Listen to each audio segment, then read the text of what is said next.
තෙරුවන් සරණයි හැමෝටම. අද කතා කරන්න යන්නේ දෙවියන් දිව්‍ය ලෝකයේ ඉඳලා චුත වෙනකොට චුත වෙන්න කලින් පහළ වෙන පෙර නිමිති පහක් පිළිබඳව. මේ ලෝකේ කෙලෙස් සහගතව කොතන ඉපදුනත් ඒ කෙනාට මරණයට පත්වෙන්න මිය යන්න සිද්ධ වෙනවා.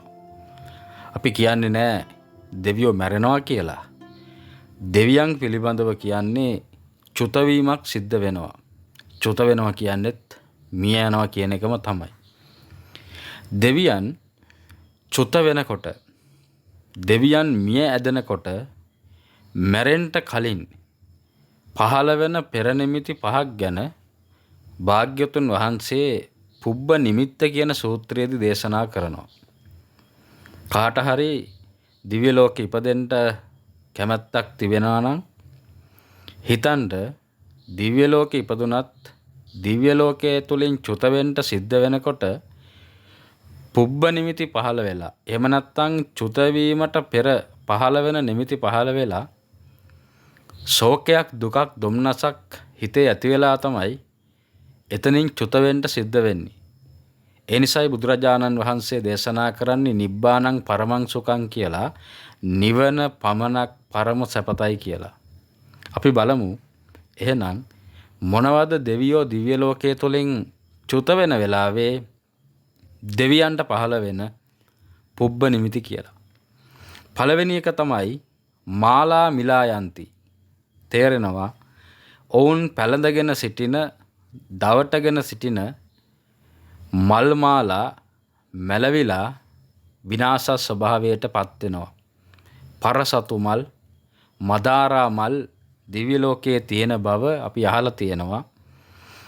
මීට අමතරව ඔවුන් පැලඳගෙන සිටින විවිධ මල් මාලා ඒවා මැලවිලා මද්දහනේ අවුවට හසු වෙච්ච මලක් මැලවිලා යනවා වගේ ඔවුන්ගේ මල් මාලා මැලවිලා යනකොට ඔවුන්ට තේරෙනවා, ඔවුන්ට නොතේරුණත් අනිත් දෙවිවරු තේරුම් ගන්නවා, වටහලා දෙනවා දැන් ඔයා චුත වෙන්න සූදානම් කියලා.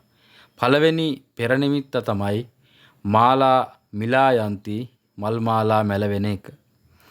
දෙවෙනි එක තමයි වත්තානි කිලිස්සන්ති, ඔවුන් ඇඳ පැළඳගෙන සිටින නොයෙක් වර්ණයේ වස්ත්‍ර මේවා වාගේ තියෙන ප්‍රභාවය, මේ වගේ තියෙන ආලෝකය නැති වෙලා, මේ වගේ තියෙන ලස්සන නැති වෙලා අටුවාවි කියනවා මඩක පාගා දමන රෙදි කැබැල්ලක් වගේ ඒවා අවපැහැ ගන්නෙනවා කියලා.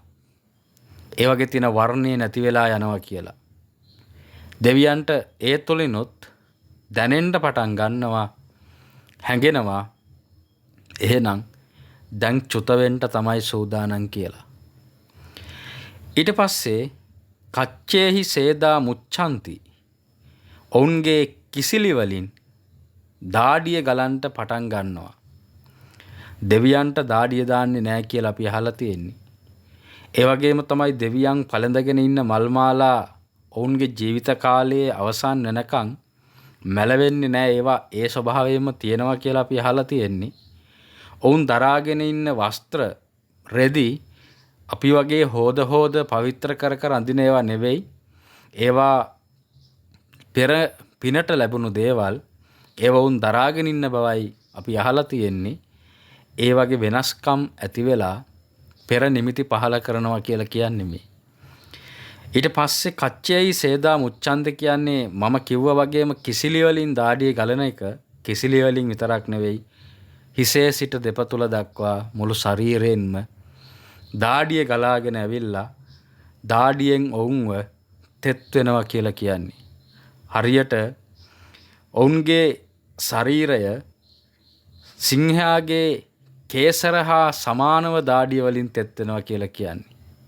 ඔවුන්ට ඒ දාඩිය ගඳ කවදාවත්ම දැනිලා නැති නිසා, ශරීරයක දාඩිය බිඳුවක්වත් ජීවිතයට තිබිලා නැති නිසා මේ වෙනස ඊටාම හොඳින් තේරෙනවා ඇති.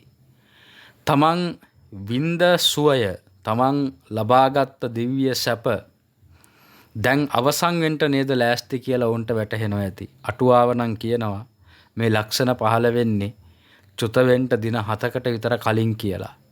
7 දවසකට විතර කලින් මේවා පහළ වෙලා ටිකෙන් ටික දැනුවත් කරනවා කියනවා. ඔවුන්ට මේ දිව්‍ය ලෝකයෙන් චුත වෙලා යන්න සිද්ධ වෙනවා කියන එක.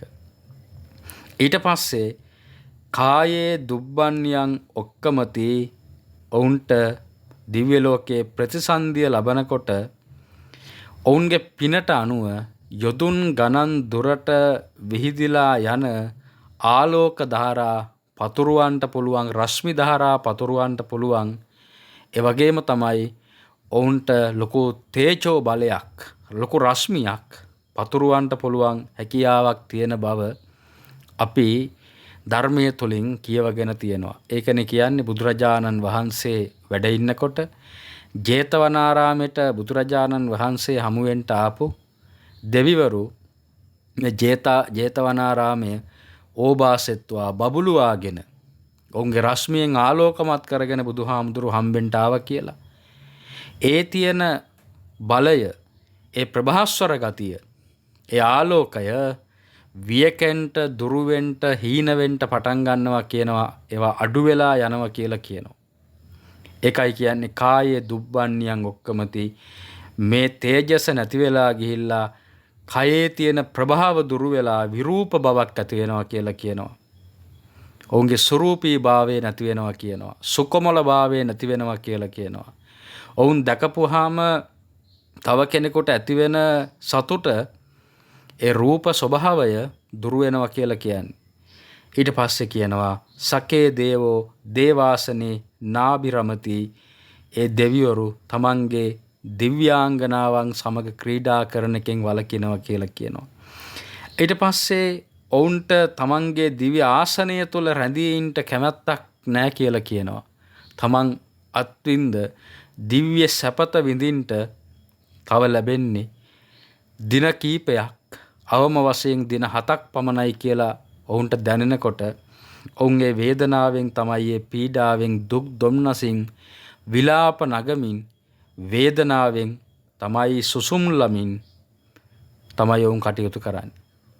ඒ නිසා මෙන්න මේ කියන පෙර නිමිති පහ යම් කිසි දෙවි කෙනෙකුට ඇති වෙනකොට අනිත් දෙවියෝ ඔව්ව අස්වසනවා කියනවා. ඔබ සුගතියට යන්න, සුගතියට ගිහිල්ලා බුද්ධ ශාසනේ ශ්‍රද්ධාවෙන් පින් කරගන්න කියලා. සුගතියට යන්න කියලා කියන්නේ කොහෙටද? මනුස්ස ලෝකෙ ඉපදෙන්න කියලා. මනුස්ස ලෝකය දෙවියන්ට සුගතියක්. මනුස්ස ලෝකය ඉන්න අපිට දිව්‍ය ලෝකය සුගතියක්. මේ දෙකම සුගති තමයි.